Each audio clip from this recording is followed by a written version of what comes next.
पहले बाबा को याद करेंगे। हमें पहले लेसन में पता चला है कि मैं इस शरीर को चलाने वाली दिव्य शक्ति आत्मा हूँ, है ना। और मुझ आत्मा का शक्तिदाता प्राणेश्वर परमपिता परमात्मा शिव बाबा है। बाकी सब है वो जिन्होंने जो कार्य किया, धर्म पिताओं ने धर्म स्थापन किया, तो वो धर्म पिताएँ हैं। देवात्मा बने, उन्होंने अपने अंदर दैवी गुण धारण किए, तो वो देवात्माएं होके गए सतयुग में और त्रेता में, तो उनके भी यादगार रूप में पूजा करते हैं। लेकिन अभी हमें पता चला कि सभी को सद्गति देने वाला मुझ आत्मा का पिता तो परम आत्मा है। बाकी जो भी मुझे आंखों से दिखते हैं और जिनके पास शरीर है, वो सभी मेरे आत्मा भाई है। तो सभी का ही उद्धार परमपिता परमात्मा ही करता है, हमें पता चला। फिर हमें पता चला कि मैं आत्मा राजा सद्गुणों का पुंज हूँ। तो मेरे क्या सद्गुण है, माना मेरा स्वधर्म है क्या। मैं शांत स्वरूप हूँ, सुख स्वरूप हूँ, शक्ति स्वरूप हूँ, सत्य स्वरूप हूँ, ज्ञान स्वरूप हूँ, आनंद स्वरूप हूँ, प्रेम स्वरूप हूँ। तो मुझे ये चीज़ें चाहिए और मुझे यही चीज़ें दूसरे को देना है, तो मेरी सद्गति होती है, ये पता चला। फिर आत्मा का निवास स्थान शरीर में होता है। ये शरीर आत्मा की मोटर कार है, आत्मा इस शरीर का ड्राइवर है, ये पता चला।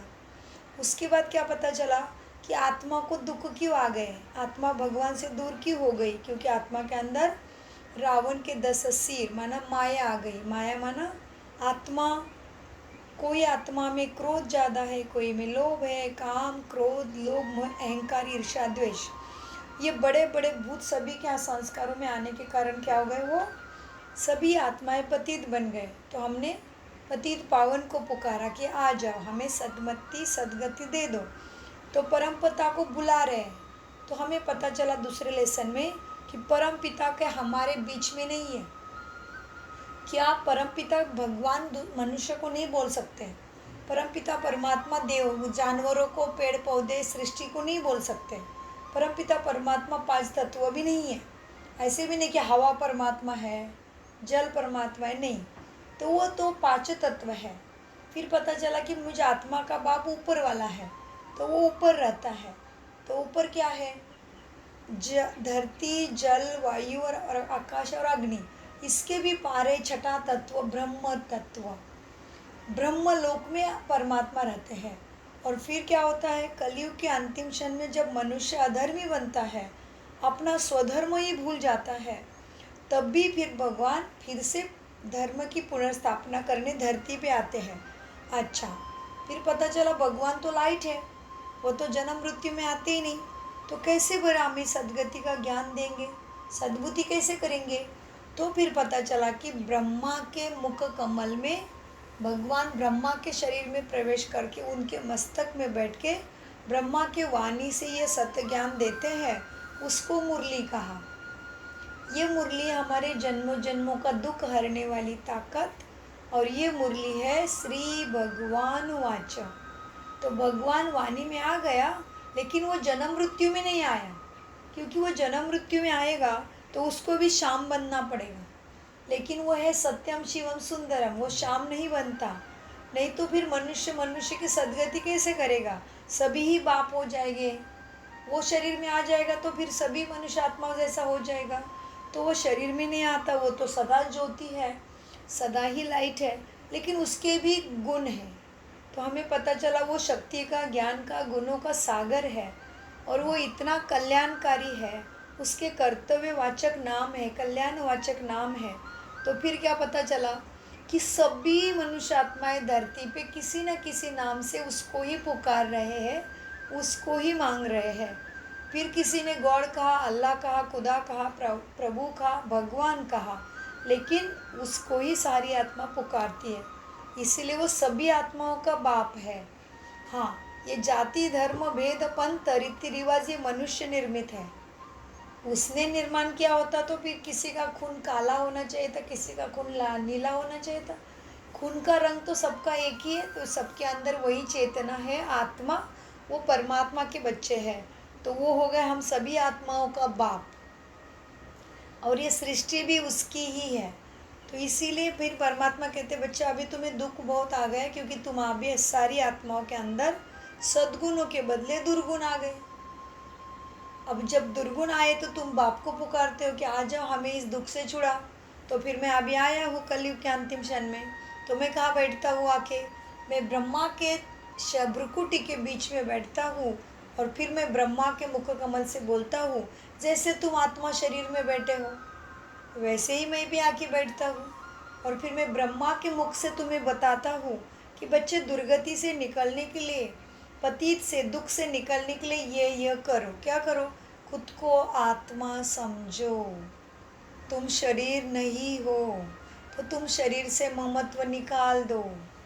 ये जो चीज़ मेरी नहीं उसमें मन लगा के बैठोगे तो तुम्हें वो चीज़ दुख देगी।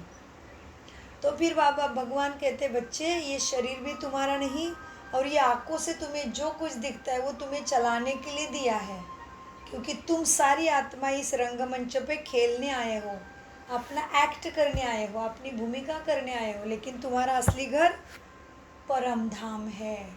तुम सभी ऊपर से आए हो तो ऊपर जाना ये नियम है। तो फिर उसके बाद हमें पता चला परमात्मा भी ऊपर रहता है, मैं भी ऊपर से नीचे आई हूँ, अभी ऊपर जाने का फिर से टाइम है। अच्छा, फिर परमात्मा गुण ज्ञान शक्तियों का सागर है ये पता चला, सभी आत्माओं का पिता है वो भी पता चला, और सभी धर्म आत्माओं ने धर्म पिताओं ने उसकी ही याद दिलाई कोशिश की। उन्होंने अपना धर्म स्थापन किया ना, मोहम्मद पैगंबर, यीशु क्रिस्त और महावीर जैन, बुद्ध, उन्होंने भी क्या किया, भगवान का ही संदेश देने की कोशिश की कि कैसे रहो एक दूसरे के साथ, बंधु भाव से रहो, प्रेम से रहो, शांति से रहो, दया करो, एक दूसरे के ऊपर कृपा करो, क्योंकि वो कह रहे थे कि भगवान उसी से प्राप्त हो सकता है, तुम्हारे कर्म अच्छे होते हैं। तो हमें पता चला कि धर्म गुरु ने भी भगवान की पूजा की, राम प्रभु रामचंद्र जी ने, सीता मैया का राम ने भी परमात्मा की पूजा की, गोपेश्वरम में भी परमात्मा की पूजा की, एवं इस धरती का सबसे दैदीप्यमान राजा विक्रमादित्य जी भी शिवलिंग की स्थापना करते सोमनाथ में। तो वो भी आपने चित्र में देखा। फिर हमने देखा, हमने क्या किया, भोले भोले होते गए अंधश्रद्धा में, बोला शंकर शिव है, शिव शंकर जय जय शिव शंकर जी के बोला। तो हमने क्या किया, बच्चे को बाप और बाप को बच्चा बना के रख दिया। तो फिर उसमें परमात्मा कहते तुम ऐसे गलत समझ से जाओगे तो तुम सदगति से दूर दूर होते गए, तो तुम्हारी दुर्गति आई तो पीड़ा आई। तो इस पीड़ा को दूर करने के लिए अभी ज्ञान को ठीक से समझो। तो ज्ञान का तीसरा नेत्र मिला हमें। फिर हमें अभी बाबा आज बताते, बच्चे तुमने स्वयं को पहचान लिया कि मैं इस शरीर को चलाने वाली दिव्य शक्ति आत्मा हूँ, और मुझे भी पहचान लिया कि मेरा सदगति दाता जिसके ऊपर मेरा हक है वो है परमपिता परमात्मा शिव बाबा। अब उसको बाबा क्यों बोलना है, क्योंकि हमारी संस्कृति बाप का नाम नहीं लेती है। और दूसरा क्या होता है, बाबा नहीं बोलेंगे तो रिश्ता नहीं जुड़ेगा, क्योंकि भगवान ईश्वर अल्लाह प्रभु तो हमने उसको हमेशा कहा है भक्ति में, वो तो सबके लिए वो नाम हो गए कॉमन। जैसे मेरा इस शरीर का नाम सुजाता है, लेकिन मेरी बच्ची मुझे मम्मा ही बोलेगी, तभी मम्मा के अधिकार से उसको प्यार मिलेगा। तो इस तरह से वो परमात्मा हमारा बाप है तो हम उसको प्यार से शिव बाबा कहते हैं। जैसे ही मुख से बाबा निकला, मेरा और उसका बाप बच्चे का संबंध जुड़ गया। संबंध जुड़ा तो फिर क्या हो गया, संबंध में उसका सारा वर्षा मेरा हो गया, उसकी सारी प्रॉपर्टी मेरी है। तो वो तो सदगति करके स्वर्ग निर्मित करने आया है, वो स्वर्ग की स्थापना कर रहा है जो कलयुग के बाद आने वाला है। तो वो स्वर्ग में मुझे भेज देता, क्योंकि स्वर्ग निर्मित करने वाला बाप है। फिर इधर नरक की निर्मित किसने की है, रावण ने। रावण का बैठा है सभी के संस्कारों में। तो फिर परमात्मा कहते हैं बच्चे अभी तुम अभी क्या करो, स्वयं के पहचान के साथ साथ, परमात्मा के पहचान के साथ साथ अब कर्मों की गुह्य गति भी जानो। क्योंकि किसी का दुख देखते तो हम कहते बेचारा अपने कर्म काट रहा है ना। अभी कर्म कैसे काट रहा है, क्योंकि उसके जीवन में बहुत दुख है। तो कर्म कौन करता है, आत्मा करती है। कैसे करती है, आत्मा के पास 8 कर्मचारी है, अंदर के अति सूक्ष्म कर्मचारी मन बुद्धि संस्कार, और बाहर के देखने की शक्ति, बोलने की शक्ति, स्पर्श शक्ति, सूंघने की शक्ति, 5 सेंस ऑर्गन्स, ये बाहर के कर्मचारी आत्मा के। तो फिर परमपिता परमात्मा कहते बच्चे, तुम जब कर्म करते हो तो कर्म, हम तो कभी कभी कहते हैं अरे मैंने तो जिंदगी में किसी का बुरा किया ही नहीं है, तो हम कर्म केवल हाथ से करने वाले काम को समझते हैं। लेकिन कर्म माना देखना, बोलना, चलना, अंदर में संकल्प निर्मित करना, माना विचार कैसे कर रहे हो, कोई भी चीज़ बोल रहे हो तो तुम्हारा अंदर का भाव क्या है, उसके पीछे तुम्हारा इंटेंशन क्या है, वो भी कर्म ही हो गए। तो देखना, बोलना, करना, चलना, ये सब कुछ कर्म में आता है, कर्म में आ जाता है। तो परमात्मा कहते हैं तुम जो बोलते हो, सोचते हो, कर्म करते हो, या किसी के लिए कुछ बोल देते हो, या किसी के लिए कुछ भी सोचते हो, अगर वो सोचना, बोलना, करना सद्गुणों के अंदर नहीं है तो वो सारा पाप कर्म ही हो रहा है। तो आत्मा विकारों के अंदर जाके कर्म करेगी, वो हो गए पाप कर्म। आत्मा सद्गुणों के अंदर रख के कर्म करेगी तो वो गए सुकर्म। और आत्मा कुछ भी नहीं सोचती, रोज का कारोबार करती है, नहाना है तो नहाना है, किसी का बुरा भी नहीं किया, किसी का अच्छा भी नहीं किया, नहाने का काम कर रही रोज आत्मा, शरीर को नहलाती है। तो कोई कर्म ऐसे है कि जिसका ना बुरा असर होता ना अच्छा असर होता, तो उसको कहते हैं अकर्म। तो कितने होते, कितने प्रकार के कर्म होते हैं? एक होता है बुरे, बुरे कर्म माना दुर्गति में लेके जाने वाले कर्म, सुकर्म, विकर्म और अकर्म। विकर्म माना विकारों के वश होके किए हुए कर्म। अभी विकार कौन से हैं? हाँ जी, काम, क्रोध, लोभ, मोह, अहंकार, ईर्ष्या, द्वेष, बदले की भावना, डर, चिंता, ये सारे विकारों ही है, विकारों का ही जाल है। इसके वश होके तुमने सोचा, इसके विकारों के वश होके तुमने बोला, विकारों के वश होके दृष्टि रखी, तो भी तुम्हारे कर्म हो गए। वो आत्मा में रिकॉर्ड हो रहा है, ऑटोमेटिक सिस्टम है। तो इसीलिए जैसे कर्म करोगे वैसे ही फल भगवान देगा कहते हैं। तो कर्मों को क्या निकला? फल। कर्मों से क्या निकलता है? फल। तो कर्म श्रेष्ठ है तो फल भी अच्छा, माना जीवन में सब कुछ मिलेगा। तो इसीलिए अपने कर्मों पे ध्यान रखते रखते फिर हम सोचते हैं मुझे अच्छा ही कर्म करना है। फिर बाबा कहते हैं सभी सोचते तो अच्छा है, लेकिन कर क्यों नहीं पाते हैं? क्योंकि शक्ति, आत्मा के मन के पास शक्ति नहीं है, माना उसने शक्ति सागर से, मन बुद्धि से अपने को कनेक्ट नहीं किया है। तो वो जो सोचता है, वो बेचारा सोचता तो अच्छा है कि मुझे किसी को क्रोध नहीं करना है, मुझे किसी को दुख नहीं देना है, मुझे कभी अहंकार नहीं करना है अपने पास जो भी कुछ है उसका, सोचता है बेचारा। लेकिन जब परिस्थिति आती है तो भूल जाके विकर्म ही कर बैठता है। तो वो शक्ति हमें मिलती है इस राजयोगा से, परमात्मा के साथ कनेक्ट होने के बाद। तो परमात्मा कहते बच्चे तुम अभी सुकर्म करते चलो। तो मन बुद्धि, मनसा वाचा कर्मणा, सद्गुणों में रखे ही व्यवहार करो। तो अपने को भी मान दो, दूसरे को भी मान दो, और खुद भी निर्माण भी बन जाओ। माना किसी के पास गए और उन लोगों ने तुम्हारा मान ही नहीं किया, उनके मन में कोई चीज़ का द्वेष होगा या उनका ध्यान नहीं होगा, कुछ भी हो सकता है। तो हमें कहते हैं अरे हम तो इतना समय निकाल, मैं तो एग्जाम्पल दे रही हूँ, हम तो इतना समय निकाल के गए, उसने तो देखा भी नहीं मुझे, मैं तो अभी उसके कभी नहीं जाऊँगी प्रोग्राम में, मैं उसको बुलाऊँगी भी नहीं। ये चीज़ नहीं करना है हमें। बाबा कहते हैं बच्चे उसके कर्म उसके साथ छोड़ दो, उसके कर्मों का फल उसको मिल जाएगा। तुम अपने कर्म, उसके खराब कर्म देख के अपने कर्म मत बदलो। और आज समाज में वही हो रहा है, घर में भी छोटे छोटे चीज़ों में भी दूसरे ने क्रोध किया हम भी करते, दूसरे ने अहंकार दिखाया हम भी दिखाते। तो बाबा कहते दूसरे के अंदर का कांटा देख के तुम भी कांटा बनते हो, तो तुम में और उसमें क्या फ़र्क रहा? और फिर तुम्हें स्वर्ग में जाना है, तुम्हें सुख शांति चाहिए, तुम्हें आपसे कर्म नहीं करने, तो कैसे होगा फिर? तो बाबा कहते बच्चे ये रावण का ही दुनिया है, ये पूरी दुनिया ही लंका समझ लो अभी। तो यही अब भी महाभारत लड़ाई चल रही है, अभी घर घर में दुशासन है, दुर्योधन है। भगवान ने बोला था जब ये इस धरती पे अधर्म हो जाएगा, महाभारत लड़ाई शुरू हो जाएगी, तभी मैं आता हूँ। तो अभी हम घर में देखते हैं समय का दुरुपयोग करते हैं, पैसे का दुरुपयोग करते हैं। तो ये सारे दुर्योधन, दुशासन, ये सभी के अंदर ही बैठे घर में ही है। तो अभी घर में महाभारत चल ही रहा है, हर घर में कुछ ना कुछ है।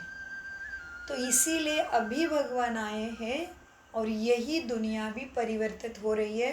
तो परमात्मा बताते कोई बड़ा युद्ध, जगह जगह पे लड़ाई झगड़ा चल ही रहा है ऑलरेडी, कभी भी कहीं पे भी बॉम्ब फटेगा, कुछ भी होगा।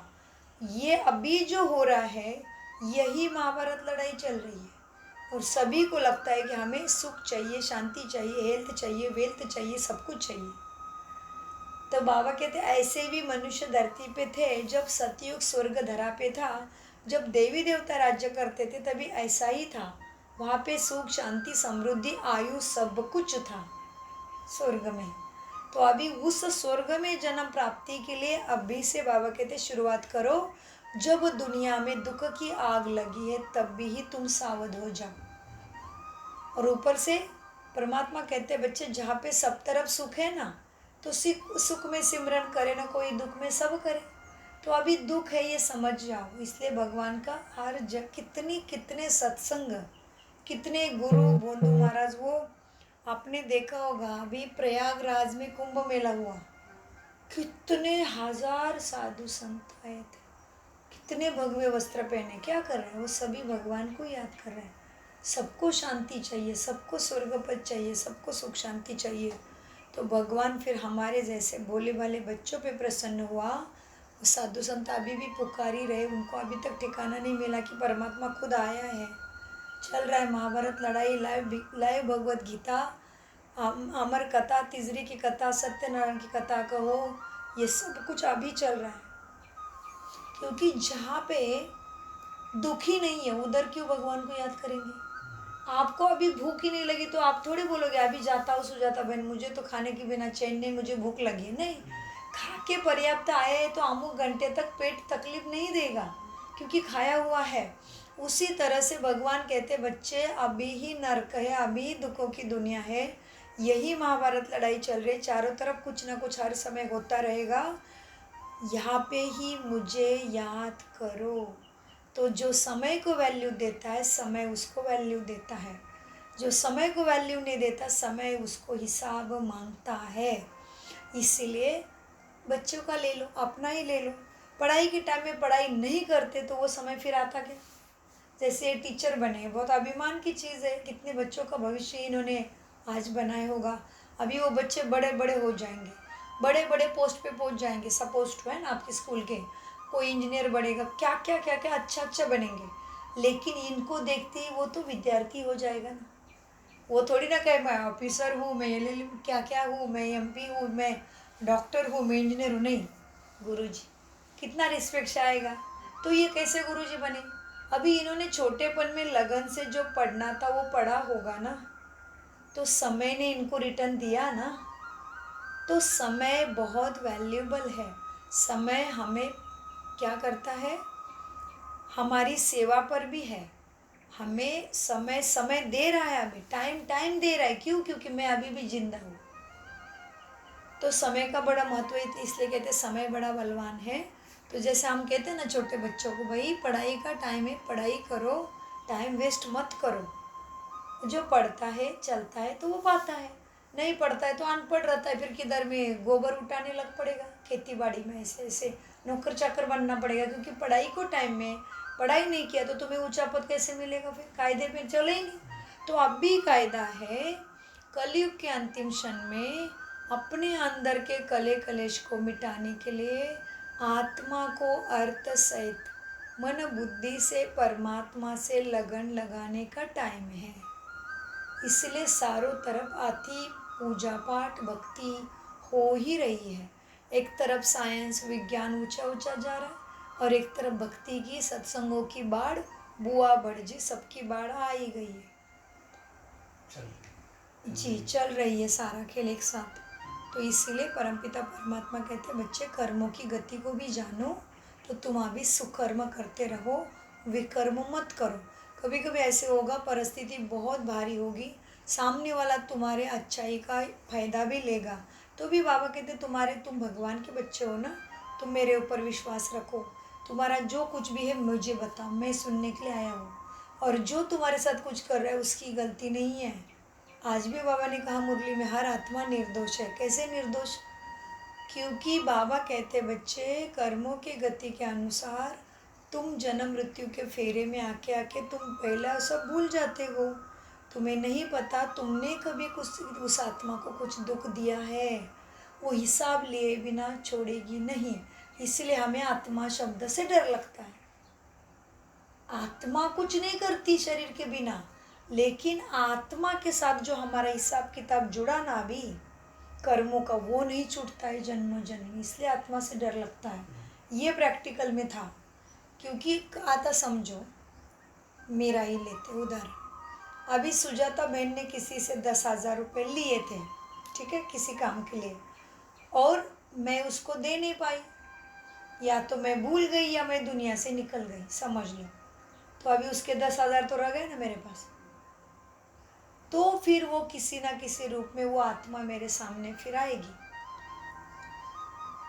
और दूसरी बात, मैंने 10,000 लिए थे और मुझे बार बार याद आ रहा था, तो भी मैंने टाला क्योंकि मेरे में लोभ आ रहा था, छोड़ दो ना, उसके पास बहुत है। या उसको वो भूल गया था तो मैंने उसका भी कुछ भी हो सकता है। कर्मों की गुह्य गति बहुत नीचे नीचे है, उसके जड़े मुड़े बहुत सूक्ष्म है कर्मों के गति के। तो मुझे लगा, अरे मैं इतनी बार मिलने से भी नहीं मांगता है, छोड़ दो ना, डुबा दो ना, क्या होता है।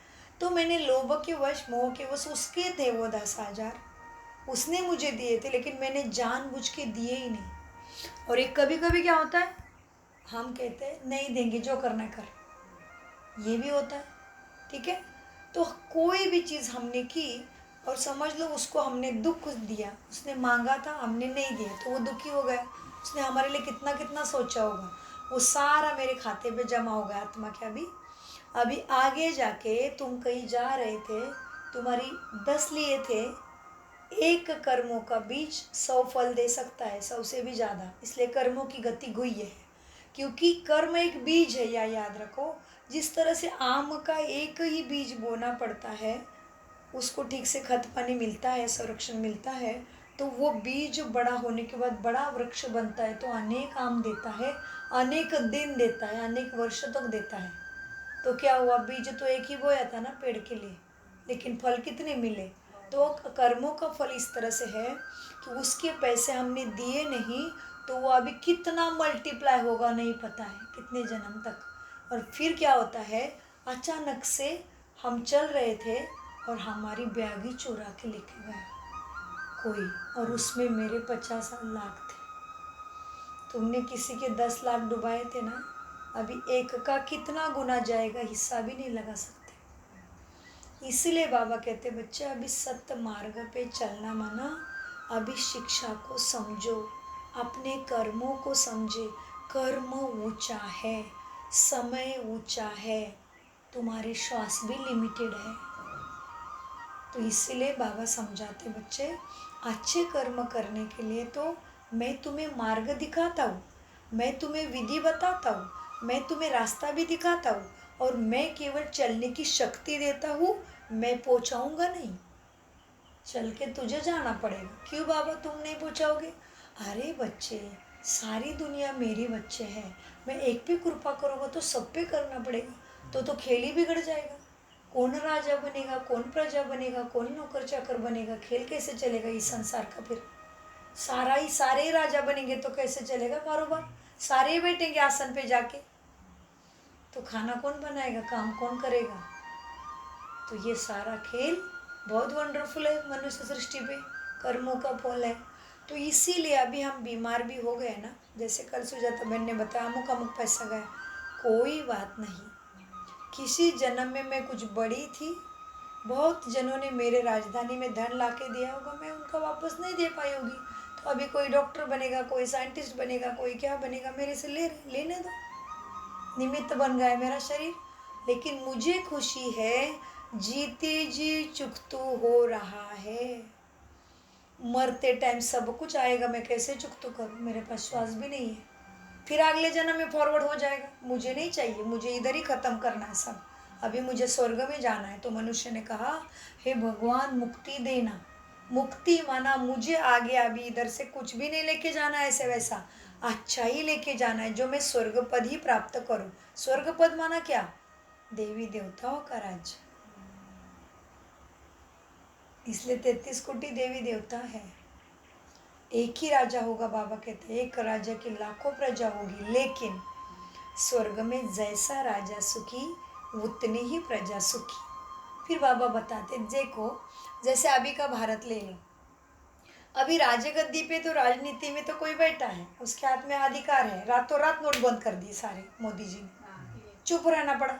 सारे जितने जमा किए थे बेकार हो गए, पेपर हो गए ना, तो उनको कुर्सी मिली थी।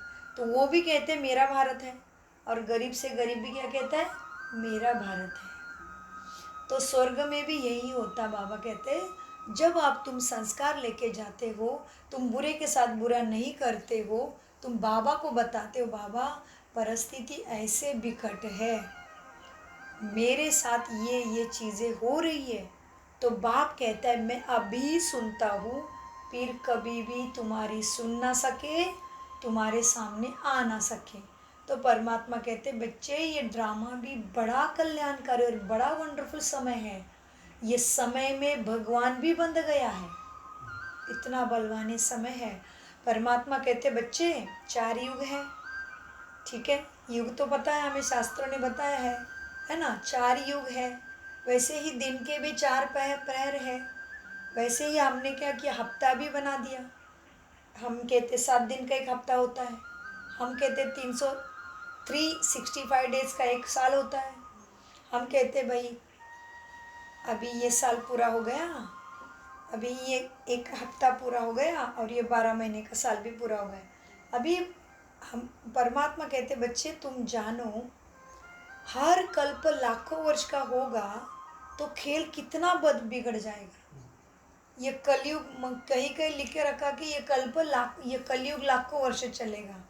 तो परमात्मा कहते नहीं, चल नहीं सकता। तुम स्वास्तिक निकालते हो शुभ कार्य में, तो उसका अर्थ समझो कि तुम स्व का अस्तित्व कहाँ था, कितना कितना था, उसका कायदा है। लाखों वर्ष ये सृष्टि कभी रुकती नहीं है, इसलिए चलती रहेगी, तो इसको लाखों वर्ष कह दिया होगा। लेकिन जैसे कि 7 दिन है हफ्ते में, 60 मिनट है एक घंटे में, तो हमने उधर बोला क्या, इसका सबूत दिखा, बोला कभी? हम मान रहे हैं ना, 7 दिन को भी मान रहे, 365 डेज के बाद साल बदल रहे, मान रहे। तो फिर भगवान कहते हैं ये सृष्टि का नाटक केवल 5000 वर्ष चलता है। इसीलिए बोला है कि 5000 वर्ष पहले इधर महाभारत लड़ाई हुई थी, तो ये अभी महाभारत लड़ाई चल रही है। हिसाब किताब चुकतो भी हो रही है और जमा भी करना है भाग्य की पूंजी। तो आत्मा के पास सारे ही काम एक साथ हैं। एक तो तकलीफें आएगी, बीमारी भी आएगी, मन में भी हलचल होगी, मन को डर भी लगेगा, मन बेचैन भी होगा, कभी कभी दुख होगा, कभी कभी सुख होगा। सब कुछ होते हुए, इसी के बीच में रहते हुए, रावण के राज्य में रहते हुए, मुझे स्वराज्य अधिकारी बन के गुप्त रूप में अपनी राजधानी रावण से लेनी है। इसलिए कर्मों की गति को समझो, बाबा कहते हैं। उसके बाद ये कलह कलेश का युग है, तो यही नरक है, यही कलयुग है। तो कलयुग को कहते हैं अंधेरी रात्रि, जब सबको ठोकरें मिल रही कोई ना कोई दुख की, और आने वाली हो सतयुगी रात्रि। तो बाबा कहते हैं जब दुख है तभी तुम्हें संस्कारी बनना है। तो इसीलिए बोला नर जो करनी करे नारायण बन जाए। करनी माना कर्म। कब करना पड़े? जब सभी ही दुर्गुणी है, जब सभी ही अशांत है, जब सभी ही दुखी है, जब सभी ही पतित है, तभी मुझे पावन बनना है, तभी मुझे सद्गुणों से चलना है। सब अशांत है, तभी मुझे शांत रहना है। ये है पांडव सेना। और जो ये ज्ञान को नहीं समझेंगे, नहीं ले पाएंगे, वो सारे यादव कौरव है। इसीलिए बोला महाभारत लड़ाई में पांडवों को कोई मार नहीं सका, वो पहाड़ों पे जाके गल मरे। पहाड़ों पे जाना माना अपनी ऊंची स्थिति में रह के ही कर्म करना। मुझे भीड़ के साथ भेड़िया नहीं बनना है। जैसे आज भी रहता है घरों में, सॉरी आज भी रहता है घरों में, सारे एक दूसरे के साथ कच कच कच कच करते रहते हैं, लेकिन कोई एक रहता है उसको शांति में रहने का, उसको अपना काम करने पे ध्यान है। वो ये क्या कर रहा है, वो क्या कर रहा है, वो अच्छा नहीं कर रहा है, वो बुरा कर रहा है, वो ऐसे कर रहा है, वो सब कुछ देखते हुए भी अपना साक्षी रहता है। कोई ऐसा भी अच्छा मनुष्य है आज घरों में भी। तो इस तरह से ये दुनिया को चारों तरफ से दुखों की, पतित की, तमो प्रधानता की आग तो लगी है। अभी मुझे किस में कितना बुद्धि डाल के बैठना है वो बाबा हमारे ऊपर छोड़ देते हैं। क्योंकि इसीलिए वो बाप कहते हैं, बच्चे मैं बेहद का बाप हूँ, मैं सबका भला करने आया हूँ, मैं केवल मार्ग बताता हूँ। चलना तुम्हें पड़े, करना तुम्हें पड़े, कर्म तुम्हें करना है। मैं केवल बताऊँगा ये करोगे तो इसका फल ये है, ये करोगे तो इसका फल ये है। तो अभी तुम्हारा बाबा कहते तुम्हारे हाथ में दिया है, तुम्हें नरक में रहना, स्वर्ग में रहना या संगम युग में रहना है। संगम युग माना मन बुद्धि परमात्मा से जोड़ के रखना, सारे कर्म करते रहना। तो इसीलिए बाबा कहते बच्चे तुम सन्यासी नहीं हो, सन्यासी को मैं प्राप्त नहीं होता। इसलिए भगवत गीता में कहा ध्यानत ज्ञानी तो श्रेष्ठ है। मुझे ज्ञानी बच्चे माना जिनको समझ मिला कि मुझे क्या करना है।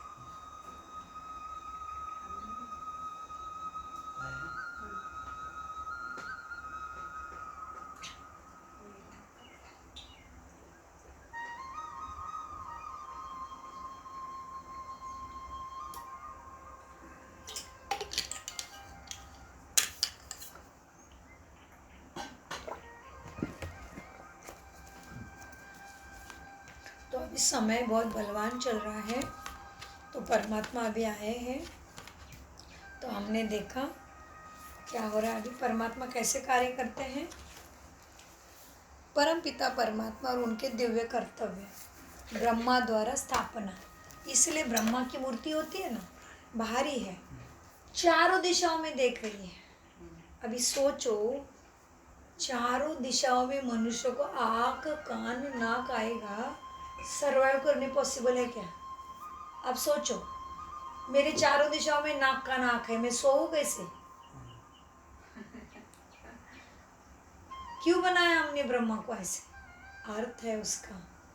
अभी सोचो कमल पुष्प में बिठाया ब्रह्म देवता को, लक्ष्मी जी को भी, अनेक देवताओं को। अभी बताओ आप कमल पुष्प पे बैठोगे, बैठ पाओगे? उसका अर्थ है। अभी वो देवता इतनी श्रेष्ठ है, उसके हाथ में दिखाया गदा, सुदर्शन चक्र, माला, मुख, क्या निशानी है ये सब? ये सब अभी हमें करने की चीज़ें हैं। जैसे भक्ति में 108 की माला जपते हैं, जप बोला है, जप माना ध्यान कर रहे उसका। क्यों जपा 108 की माला? इतनी श्रेष्ठ आत्मा इस धरती पे होके गई जिन्होंने परमात्मा के मार्ग पे चल के अपना सब कुछ सुहा कर दिया। शरीर तन मन धन पैसा बिसा सब कुछ तेरा, मेरा कुछ भी नहीं। तो ये ब्रह्मा बाबा ने ऐसे ही किया। जब उनको साक्षात्कार हुआ, ये ब्रह्मा बाबा हीरे के सबसे बड़े व्यापारी थे अंग्रेज़ों के टाइम में। इतने बड़े थे कि क्वीन एलिजाबेथ भी इनके ही शोरूम से शॉपिंग करते थे। और बड़े बड़े राजा महाराजा थे पहले इधर हमारे भारत में, तो इनके ही शॉप इधर से सारी ज्वेलरी महारानियों के लिए ले जाती थी। और बाबा को उठना राजा महाराजाओं के साथ था ये ब्रह्मा बाबा का। इनका नाम था दादा लेखराज जी। ये सिंध के बड़े हीरे के व्यापारी थे। इनके पिताजी भी टीचर थे। गांव में ही जन्म हुआ, बहुत दुख से जीवन बीता। माँ जल्दी मर स्वर्गवासी हो गई उनकी, तो पिता ने बड़ा किया। पिता भी जल्दी ही जब थोड़े बच्चे थे ये 12-13 साल के, तभी पिताजी भी चले गए। तो फिर ऐसे चाचा ने वगैरह, उनकी जीवन कहानी है, वह जीवन को पलटाने वाली। इसमें भी है। इस बाबा के चरित्र के ऊपर 2 बुक है, जीवन को पलटाने वाली अद्भुत जीवन कहानी। तो ये बहुत इनका फिर सब कुछ हो गया, हीरे के व्यापारी बन गए, फिर इनकी शादी भी हो गई, फिर शादी के बाद इनको बच्चे भी हो गए, फिर इनकी आयु 60 साल की हो गई, और फिर ये बहुत ज़्यादा प्रेमी थे लक्ष्मी नारायण के। इनके जेब में हमेशा नारायण जी का फोटो रहता था। और फिर ये बाबा 60 साल के हो गए, तब तक इनके घर में जब तक सत्संग में गीता पाठ नहीं होता था, श्रीमद् भगवद गीता का पाठ, तब तक इनके घर में कोई भी चूल्हा वगैरह नहीं जलता था, ऐसा नियम था। किसी किसी घरों में नियम होता है ना कि भाई पूजा पाठ नहीं होता है, तब तक वो सब उसमें इन्वॉल्व होना पड़ता है, ट्रैफिक कंट्रोल।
तो ये ट्रैफिक कंट्रोल है, अपने फ़ोन में ऐप डाउनलोड कर सकते हैं, गूगल से मिलता है। तो हम बता रहे थे परमात्मा के कर्तव्य, परमपिता परमात्मा और उनके दिव्य कर्तव्य। ब्रह्मा द्वारा स्थापना स्वर्ग की, विष्णु द्वारा पालना, माना राधा कृष्ण जब बड़े हो जाते हैं तभी उनका कोरोनेशन होता है, राज्याभिषेक। इसलिए राधा कृष्ण का ही नाम भी लक्ष्मी नारायण पड़ता है। इसलिए राधा कृष्ण का बड़प्पन कहीं नहीं दिखा पाए भक्ति में, क्योंकि परमात्मा ही बता रहे आके, किसी को नहीं पता है। इसलिए सत्यनारायण की कहानी कहा जाती है, लेकिन नारायण कहाँ राज्य करते हैं वो भी परमात्मा ही बताता है कि लक्ष्मी नारायण कौन बनता है, जो आत्मा राधा कृष्ण है। और जब उनका स्वयंवर होता है तो वो लक्ष्मी नारायण बन के गद्दी चलाते, सतयुग का राज्य कारोबार चलाते हैं। इसलिए कोई भी शादी होता है तो हमारी तरफ कहते हैं लक्ष्मी नारायण का जोड़ा लग रहा है। तो इस तरह से विष्णु माना वैकुंठ, माना सतयुग में राज्य, तो 2 हाथ लक्ष्मी के और 2 हाथ नारायण जी के, चतुर्भुज विष्णु माना वैकुंठवासी, लक्ष्मी नारायण का राज्य। तो विष्णु द्वारा मनुष्य सृष्टि की पालना, शंकर द्वारा विनाश। माना हमारे ऐसे तपस्वी ध्यानी अवस्था हो जाती है, हमारे यहाँ से ममत्व वैराग्य निकल जाता है, लेकिन हम रहते सभी के बीच में, सारे कर्म पूरे करते हैं, हम कहीं को छोड़ के भागते नहीं हैं। जैसे मेरे घर में मेरे बच्चे हैं, पति है, सास ससुर है, माँ है, तो ये मेरे साथ क्यों है? मेरी माँ क्यों बनी, दूसरे की माँ क्यों नहीं बनी? क्योंकि कर्मों का मेरा हिसाब किताब है उस आत्मा के साथ जन्मों जन्मों का। तो आज मैं उसकी बेटी हूँ, किसी की मैं बहू हूँ, तो मुझे उस आत्मा का हिसाब किताब है। तो मुझे शांति से सद्गुणों में रखे, उनके साथ भी कर्म करने, वो कैसे भी रहो, मुझे यहाँ पे पूरा करके ही जाना है सबके साथ हिसाब किताब। तो फिर मैं आगे जाके, अभी मैं विष्णु शंकर हूँ। शंकर माना मुझे यहाँ पे किसी के अंदर अभी लोभ नहीं है। मुझे यही समझना है कि जैसे मेरे अंदर चेतना है, उनके अंदर भी चेतना है, लेकिन वो शरीर मेरा बच्ची है, उसके अंदर जो आत्मा है वो मेरा बच्चा नहीं, वो परमात्मा का बच्चा है। इसलिए वो शरीर जब बीमार होता है, तभी मैं भगवान को ही कहती हूँ, भगवान मेरा बच्चा बहुत बीमार है, कुछ आप कृपा करो ना, क्योंकि वो भगवान का भी बच्चा आत्मा है। ये ध्यान में रखना है। अभी तो हमारी वैराग्य अवस्था मानो शंकर की अवस्था। तो शंकर द्वारा विनाश किसका? दुखों का, विकारों का, तमो प्रधानता का, डरने की बात नहीं है। तो इस तरह से फिर क्या हुआ? पुरुषोत्तम संगम युग। अभी पुरुषोत्तम संगम युग चल रहा है, माना आत्मा परमात्मा का मिलन होता है, इस युग में होता है। फिर कभी भी परमात्मा ड्रामा में बंधे हुए हैं, परमात्मा कभी भी फिर धरती पे नहीं आ सकते, कायदा नहीं है। जैसे तुम कहोगे सूरज तो अनंत है, अमर है, सूरज मुझे रात को भी दर्शन देगा क्या? तत्वों को भी कायदा है, तो भगवान कैसे कायदे तोड़ेगा? तो इसीलिए परमात्मा केवल कलयुग के अंतशन में, मतलब अब भी आते हैं, अभी नहीं तो कभी नहीं मिलन होता उनके साथ। फिर हम सब मनुष्य आत्माएं धरती पे आते हैं, कोई धर्म गुरु के रूप में, हम देवी देवता के रूप में आते हैं। जो अभी इस ज्ञान पे चलेगा वो देवी देवता बनता। चलना मतलब क्या? ऐसे सद्गुणों से अपने को सजाना, ऐसे कर्म करना, मन आत्मा पुण्यवान बनती है। तो इसीलिए जिस तरह से रोज खाना खाते उस तरह से ये मुरली आत्मा का खाना है, जो परमात्मा के महावाक्य है। तो ये ऐसे क्या करना है? अभी ये होम हवन चल रहा है, हमारे जन्म जन्मों के पाप काटने के लिए 5 ज़्यादा कड़े होते हैं वो संस्कार, कि पुरुष के अंदर 5 होते हैं। कौन से? काम, क्रोध, लोभ, मोह, अहंकार। स्त्री के अंदर क्या होता है? स्त्री के अंदर भी क्रोध होता है, ज़्यादा अटैचमेंट बच्चों के साथ, सबके साथ। ये तो जल्दी डिटैच हो जाते हैं, पुरुष मंडली जल्दी डिटैच हो जाते हैं। कोई भी चीज़ में देखो, वो तो अपने काम में निकल जाते, घर आते फिर घर में मिल जाते। लेकिन माँ जैसे बच्चा बीमार है तो उसका किधर भी दिल नहीं लगता ऐसे। तो यहाँ पे स्त्री के अंदर 5 ज़्यादा गहरे गुण हैं। तो उसमें बताया है एंगर, अटैचमेंट, अहंकार और कामुक वृत्ति, और फिर ग्रीड। तो यहाँ पे क्या होना है? यज्ञ में स्वाहा करना है। 5 विकार स्त्री के, 5 विकार पुरुषों के जब स्वाहा हो जाएंगे तब स्त्री नर से नारायण, नारी से श्री लक्ष्मी बनेंगे। तो इस पिक्चर का ये आदि का ये है, ये नरक है एक तरफ स्वर्ग आ रहा है। जब पुराना घर तोड़ने से पहले नया घर बनाया जाता है ना, तो परमात्मा कहते हैं कलयुग का खत्म होने से पहले अभी यह धरती पे स्वर्ग की स्थापना हो रही है। तुम्हारे अंदर संस्कारों में जो आत्मा श्रेष्ठ संस्कार लेके जाएगी वो डायरेक्ट सतयुग में जन्म लेगी। मनुष्य आत्मा 84 लाख योनि धारण नहीं करती। मनुष्य आत्मा मनुष्य ही बनती है, जानवर, कुत्ता, बिल्ली, पेड़ पौधे नहीं बन सकती। मनुष्य आत्मा शरीर छोड़ते ही फिर से गर्भ में प्रवेश करती। मनुष्य मनुष्य ही बनता है, जानवर, कुत्ता, बिल्ली फल फूल बनेंगे तो उसका हिसाब किताब ही नहीं रहेगा।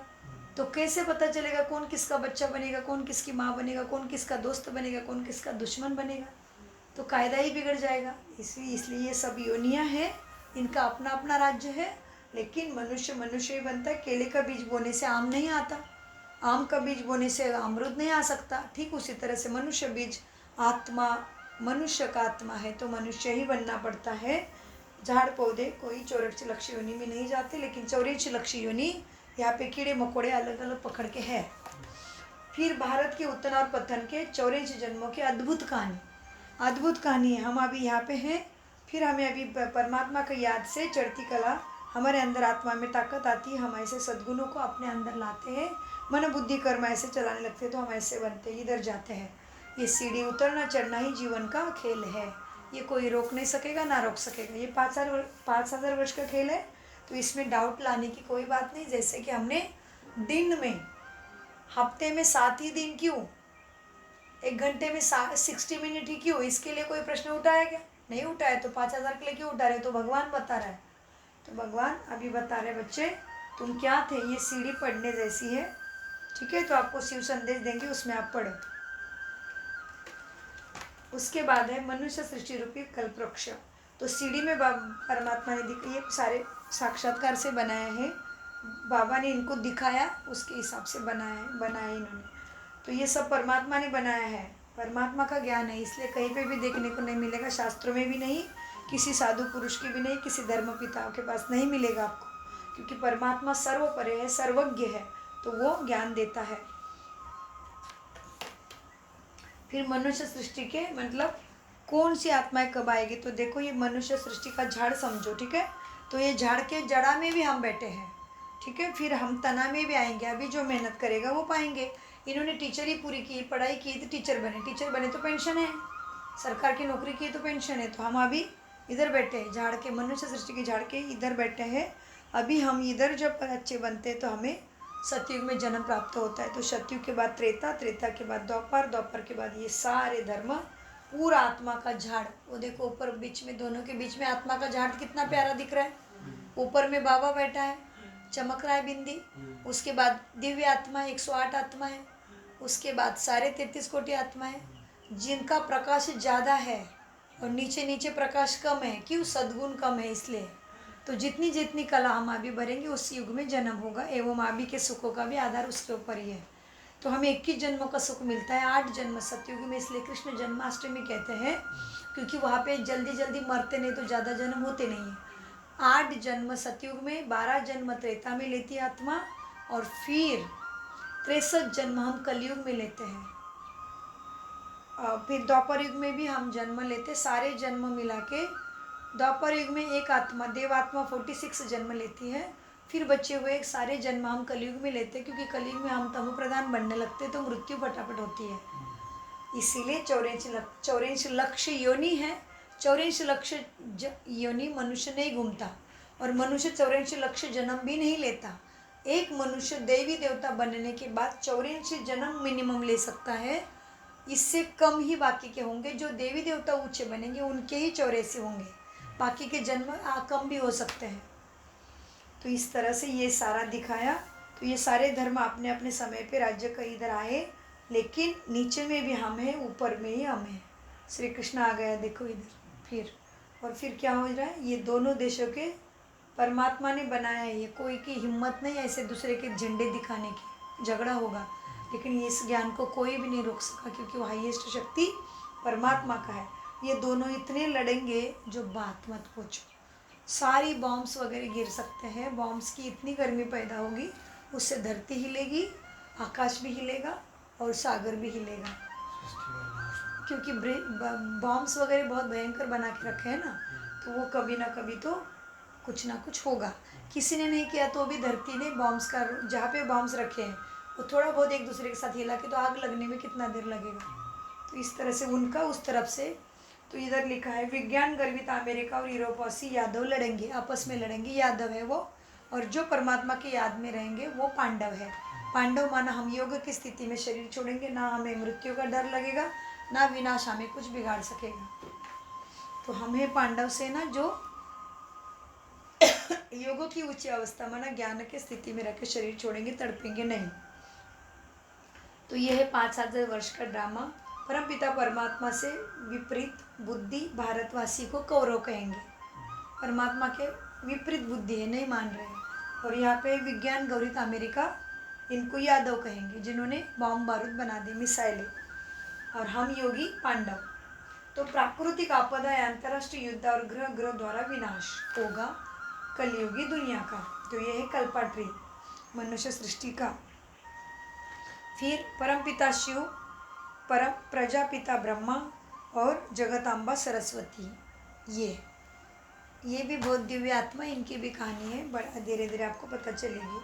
उसके बाद क्या होगा, कलयुग का विनाश क्यों हो रहा है, परंतु शास्त्रों के अनुसार तो कलयुग समाप्ति में अभी लाखों वर्ष पड़े हैं, ऐसे कहते हैं। ये शक्य नहीं है। परमात्मा कहते ऋषि मुनि भी तुम ही थे। बाबा कहते तुम द्वापर युग में जब आए ना, जन्म मृत्यु का खेल खेला तुमने, सतयुग में भी खेला, तुमने त्रेता में भी खेला, फिर तुम ही आत्मा। एक बार नीचे आने से बाप जब तक लेने नहीं आता ऊपर कोई जा नहीं सकता। तो बाबा कहते मैं तो कलयुग के अंत में आता हूँ, तो द्वापर युग में भी तुम ही आए थे। तो द्वापर युग में तुमने फिर क्या किया, भगवान की खोज में शास्त्र लिखे।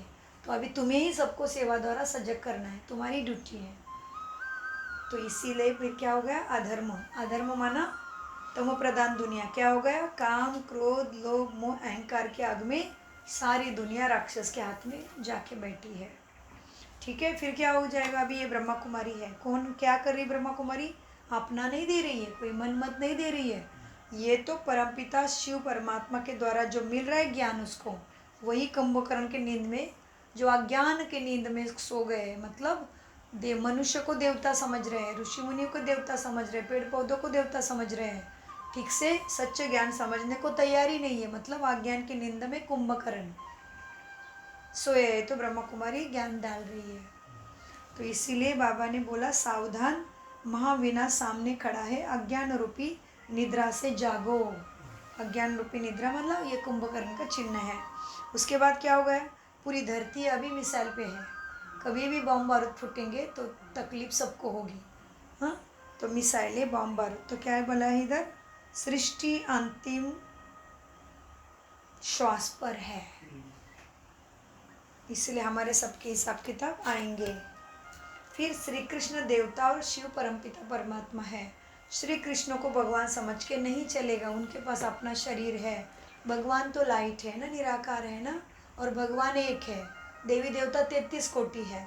तो कैसे फिर कृष्ण के साथ राधा भी है, तो कृष्ण देवता है, कृष्ण परमात्मा भगवान नहीं है, वो डेटी है, वो लॉर्ड है। Krishna lord, Krishna lord Hanuman, lord Rama, lord Ganesha, lord Satyanarayan, god is one. परमात्मा ही सबका बाप है। गॉड गॉड होता है, लॉर्ड लॉर्ड होता है, लेकिन Shri Krishna next to god है, इतनी उनके अंदर पावर है, लेकिन वो गॉड नहीं है, वो लॉर्ड है, लॉर्ड कृष्ण माना देवता। तो ये सारा ऐसे है। ठीक है, कितना टाइम है आपके पास, टाइम देखो। तो गीता में वर्णित युद्ध हिंसक और अहिंसक, ठीक है, यही युद्ध चल रहा है। हिंसक युद्ध तुम्हारा, तुम विकारों को जीत पाते हो इस गुणों के अंदर रखे, और ये काम क्रोध लोभ मोह अहंकार को मार रही है ब्रह्मा कुमारी अपने परमात्मा की शक्ति द्वारा। तो ये हिंसक युद्ध की बात नहीं है, हम तो अहिंसक बन रहे। देवताओं का गायन है, सर्वगुण संपन्न 16 कला संपूर्ण संपूर्ण निर्विकारी मर्यादा पुरुषोत्तम अहिंसा परमो धर्म डबल अहिंसक। हम मन में भी किसी का बुरा नहीं चाहते, तो हम मारेंगे कैसे, मारेंगे तो हम विकारी हो गए, कर्मों का हिसाब जुड़ गया। किसी आत्मा के तुमने जान ली तो वो भी लेगी, ये चालू रहेगा। हमें तो मुक्ति चाहिए, ऐसे हमें तो जीवन मुक्ति चाहिए, हमें तो स्वर्ग में जाना है, सदगति चाहिए, सद्बुद्धि चाहिए, तो रावण को छोड़ो। तो कलयुग सृष्टि रावण राज्य, ठीक है, रावण राज्य कैसा है, तो 5 विकार नर में 5 विकार नारी में, तो रावण के 10 सिर हैं, फिर भी रावण के ऊपर दिखाया डोंकी। मनुष्य के पास बुद्धि है, अभी समझे नहीं गा, बुद्धि हो गई डोंकी जैसे। डोंकी को मालिक ने धोया धोया धोया, फिर से जाके लदड़ के मटर में ही गिर गए, मट्टी में ही जाके दड़ाते। इसलिए रावण के ऊपर डोंकी दिखाते अर्थ नहीं समझते, उसके 10 शीश दिखाते अर्थ नहीं समझते, किसी के भी 10 शीश होते नहीं, इसका अर्थ लेना था हमें, इसमें से सीखना था। इसलिए देवी देवता की सारी मूर्तियाँ भी हमें सिखाती है कुछ ना कुछ, हम सीखने को तैयार नहीं है, बस पैर उनके धो रहे ढोक रहे, तो दुख और भी बढ़ गया, क्योंकि अज्ञान। इसलिए भक्ति को क्या कहा यहाँ परकियों ने, Indian is bloody bloody bloody, मतलब इंडियन ब्लाइंड फेथ वाले हैं। ब्लाइंड फेथ है क्योंकि उनका तो चर्च में जाते हैं, तो उनका तो यीशु क्रिस्त था ना, हमारा कौन है पता ही नहीं, हम करते जा रहे हैं, करते जा रहे हैं, मूर्ति पूजा ही नहीं, बहुत कुछ कर रहे, कितना जप तप कथा कीर्तन व्रत त्रित तीर्थ उपवास माला सब कुछ, नवविधा भक्ति। इसलिए नवविधा भक्ति की सारी सीढ़ियाँ है, ऊपर में है आत्मनिवेदन। आत्मनिवेदन माना तुम्हें आत्मा का ज्ञान मिलने से तुम सच में सदगति के मार्ग पे चलने लगते हो। ये भागवत करते हैं भी तो कोई, वो हमारा ही गायन है, अभी जो हो रहा है लीला, अभी जो लीला हो रही है हमारे सब, उसका गायन है, उसका ही गायन है। मतलब अभी हम जो मनुष्य से देवता बन रहे उसका ही गायन कथा कीर्तन में लिख दिया। भागवत, भगवान ने जब अधर्म का विनाश किया तभी क्या क्या हुआ लीला, वो उसमें कथा में आ गया। तो इस तरह से ये बुक है राजयोगा का। फिर राजयोगा का आधार तथा विधि, तो कुछ भी काम करते टाइम भी परमात्मा को मन बुद्धि में रखो। इसलिए इधर किधर भी ऐसे देखो, राजयोग का आधार तथा विधि आत्मिक पिता सुप्रीम फादर परमात्मा, मैं हूँ आत्मा। तो इधर बैठे हम, तो शारीरिक पिता भी है हमारा, आत्मा का पिता भी है। तो शरीर का पिता शरीर जैसे दिखता, आत्मा का पिता आत्मा जैसे दिखता। तो इसलिए परम पिता शिव परमात्मा। तो अभी हमें क्या क्या नहीं कर सकते हम, ये सारा हमें परमात्मा ने दिया है। इसमें धन मान नाम मान शान सब कुछ हमारा नहीं है, उसका है। इसलिए हम लेके नहीं आए थे, लेके नहीं जा सकते। बस इसका यूज़ करके क्या कर्म करेंगे वो भाग्य ले जा सकते, उसको प्रारब्ध कहते हैं। तो लोभ नहीं करना है अभी, मोह नहीं, अहंकार नहीं, क्रोध नहीं, गुरु नहीं। गुरु की भी ज़रूरत नहीं है अभी, क्योंकि गुरु मनुष्य है। श्वास खत्म हो जाएंगे, गुरु भी कहता है भगवान इसका भला करे, तो डायरेक्ट भगवान के पास ही जाने का टाइम आया है अभी। गुरु भी नहीं चाहिए हमें, माला भी जपने की ज़रूरत नहीं है, क्योंकि भगवान मिल गया। जैसे कि 10वीं की परीक्षा हो गई है, फिर भी तुम बोलते मुझे 10वीं में ही बैठना है, तो आगे कैसे बढ़ोगे फिर? जो बनना है बन पाओगे? तुम कहोगे मुझे 10वीं कक्षा से प्यार है, मुझे 10वीं के टीचर से प्यार है, मुझे वो 10वीं की बुक अच्छे लगते हैं, तो तुम्हारा नुकसान करो फिर। कोई नहीं रुकेगा, उम्र नहीं रुकेगी, टाइम नहीं रुकेगा। तुम बोलोगे मुझे 10वीं में बैठना है, तो बैठो। तो बाबा कहते हैं अभी माला गुरु की टाइम बीत चुका है, तुम बड़े हो गए, अभी तुम्हें मेरे से कनेक्ट करके अपना फ़ायदा करना है, तो काम भी छोड़ देना है। देह सहित देह के सर्व संबंधों को अभी मन बुद्धि से भूल, उसमें फंसो नहीं, विकारों के युक्त होके आत्म स्वरूप में स्थित होकर बुद्धि में दिव्य ज्योति, दिव्य बाबा स्थित होकर बुद्धि में ज्योति बिंदु परमात्मा शिव की स्नेह युक्त स्मृति रखने ही वास्तविक योग है। वास्तविक उसके साथ जुड़ना ये है। तो इस तरह से राजयोगा के स्तंभ है, प्राप्ति के लिए स्तंभ है क्या? प्रतिदिन सत्संग में आना पड़े, सुनना पड़े। बट कभी नहीं आ सका तो फ़ोन से भी मुरली सुनना है। और क्या करना है? कामदेव को मार देना है, कामना नहीं रखनी है। दिव्य गुण धारण करने हैं। दिव्य गुण कौन से हैं? तो फिर क्या करना है? ये सारा टिक टिक किया है वो करना है, जो कट किया है उसको ख़त्म करना है। तो शुद्ध भोजन खाना है, जानवर प्राणी मात्रा को काट कूट करके नहीं खाना है। वो किसी का मांस है, तुम्हें मांस कैसे आप भगवान से कनेक्ट होने देगा? नहीं होगा। तुम जानवर को खाओगे, बुद्धि जानवर जैसी हो जाएगी। डिवाइन वर्चूज़, और फिर ऊपर पाप भी बहुत लगेगा ना। तो डिवाइन वर्चूज़ माना पवित्रता की श्रेष्ठता है। पवित्रता की गुह्य भाषा क्या है? देखो, पवित्रता में आता है हमारे अंदर नम्रता चाहिए, अंतर्मुखता। जिधर ज़रूरत नहीं उधर बात करने की ज़रूरत नहीं है। चुप रहो, अपनी शक्ति बचा लो। क्योंकि आत्मा अगर इस शरीर रूपी मोटर गाड़ी का ड्राइवर है, तो बोलने में भी शक्ति लगती, सोचने में शक्ति लगती, देखने में भी शक्ति लगती है ना। तो इसलिए जो कम बोलता है उसकी आयु भी बड़ी हो जाती है, जो पवित्र बनता है उसका शरीर स्ट्रांग और आयु बड़ी हो जाती है। इसलिए हमारे ऋषि मुनि को ऐसे बड़े चौड़े दिखाते। कौन देखने गया था ऐसे थे कि नहीं? लेकिन दिखाते तो है ना, वाल्मीकि सभी ऋषि मुनि का शरीर ऐसा चौड़ा दिखाते, क्योंकि पवित्रता में वो ताकत है। तो हमें अभी कौन से दिव्य गुण धारण करने हैं? एक तो निर्मल मन, निर्मल वाणी, नम्रता, अहंकार, अंतर्मुखता। ज़रूरत नहीं उधर वाणी नहीं, वाणी भी नहीं, सोच भी नहीं। मेरे हाथ में नहीं है तो भी कभी कभी दिखता है ना। अभी क्रिकेट चल रहा है, इसका इधर उत्तर पुतल हो रहा है, अभी तुझे क्या करना है? तू बैठ के देख रहा है ना। वो क्रिकेट जीता तो भी तुझे कुछ नहीं मिलने वाला है, और क्रिकेट हारा तो भी कुछ नहीं मिलना है। तो अपनी बुद्धि किस में लगाना है वो भगवान अभी सिखा रहा है।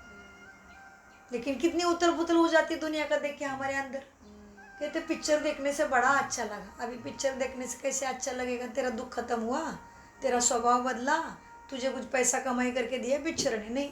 लेकिन ऐसे मन इधर उधर भटका दिया है हमने। तो अंतर्मुखता, जो मेरे फायदे का है, जो मेरे कुल का कल्याण करेगा, जो मुझे भाग्य निर्मित करेगा, वही में मुझे दिमाग लगाना है। बाकी मेरे लिए फुल स्टॉप। मुझे पिक्चर देखना ही नहीं। क्यों? मुझे पसंद नहीं है। कोई कहते हैं ना मेरे को नहीं पसंद है। कि एक घरों में देखो, कोई एक घर में 4 बच्चे होते हैं, चारों के संस्कार अलग अलग हैं। क्यों? क्योंकि पहले जन्म में वो अपने साथ संस्कार लेके आई है। तो संस्कार का लेसन आपका पीछे रहा है कि आत्मा अपने संस्कार भी कैरी करती है। 5 प्रकार के संस्कार लेके आती है। वो हम आपको कल आपके सामने रखेंगे। तो हमें दिव्य गुण रखने हैं, निर्भयता, नम्रता, अंतर्मुखता, धैर्यता, धीरज रखो। फटाफट फटाफट फटाफट नहीं होना है। भूख लगी है, रोटी बन रही, धीरज रखो। वो नाच मत करो, तांडव मत करो। समझता नहीं कि पहले से क्यों नहीं बना के रखा? अरे बाबा कोई बात नहीं, बनाने वाले के पास भी कुछ ना कुछ कारण होगा, इसलिए वो नहीं बना पाया जल्दी। धीरज, हर बात में धीरज, संतोष। हाँ जी, इसलिए संतोषी देवी की पूजा करते हैं। धैर्यता, पवित्रता, हर्षित मुखता और मधुरता होनी चाहिए, और सहनशीलता। तो ये हमारे, जब हम भगवान का याद करने लगते हैं तो हमारे अंदर अष्ट शक्तियाँ और फिर 7 गुण आ जाते हैं। तो फिर बाबा कहते हैं राजयोगा का आधार और विधि एवं प्राप्ति। हर कर्म करते टाइम मन में बाबा को याद कर सकते हो, क्योंकि उसको मन चाहिए तुम्हारा, अभी कुछ नहीं चाहिए। बाबा कहते तुमने व्रत तप जप बहुत किया है, मैं उससे प्रसन्न हो गया हूँ। तुम्हारा 10वीं का पाठ पूरा हुआ है, तुमने नर्सरी से लेके एडमिशन लिया था, वो मैंने एक्सेप्ट कर लिया। अभी PhD में बैठ जाओ, डॉक्टरेट करो, माना अभी देवी देवता बन जाओ, बस करो, ऐसे वैसे कर्म बंद करो।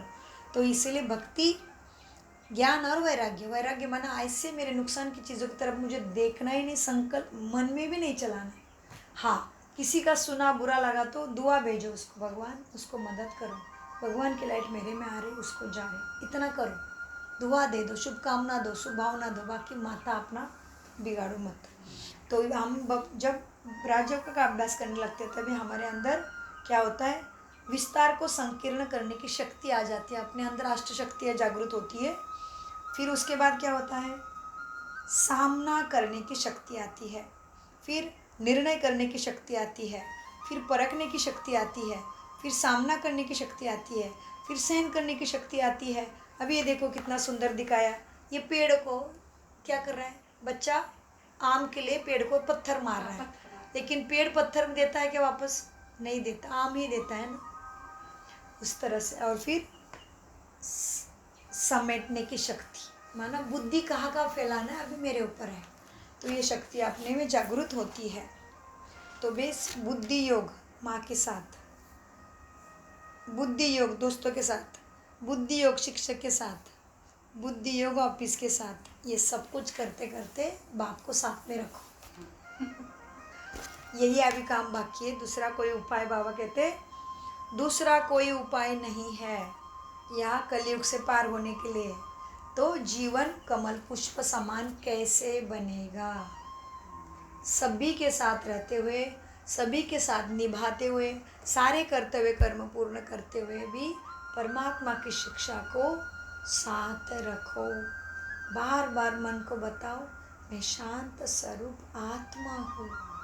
एक एक गुण को याद करो, सारे गुण उसके पीछे आ जाएंगे। परिस्थिति में सहन करके चलो, धैर्यता रखो, निर्णय करके चलो, परख के चलो कि ये परिस्थिति मेरा परीक्षा ले रही है, शांति रखो। तो एक एक शक्ति को धारण करो, बाकी की शक्ति आएगी। वैसे बाबा कहते तुम एक ही दुर्गुणों के साथ रहोगे तो सारे दुर्गुण भी उधर ही रहेंगे।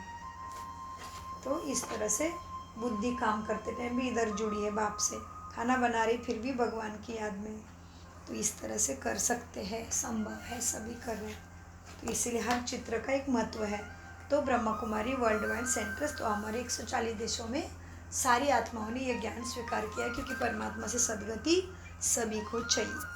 तो इस तरह से आपको बहुत बहुत शुभकामनाएं, क्योंकि आपका राजयोग का कोर्स आज संपन्न हो गया। आपने सृष्टि चक्र को भी जाना और स्वयं को भी जाना, परमात्मा को जाना, कर्मों की गति को जाना, अष्ट शक्तियों को भी जाना, सद्गुणों को भी जाना। ओम शांति। ओम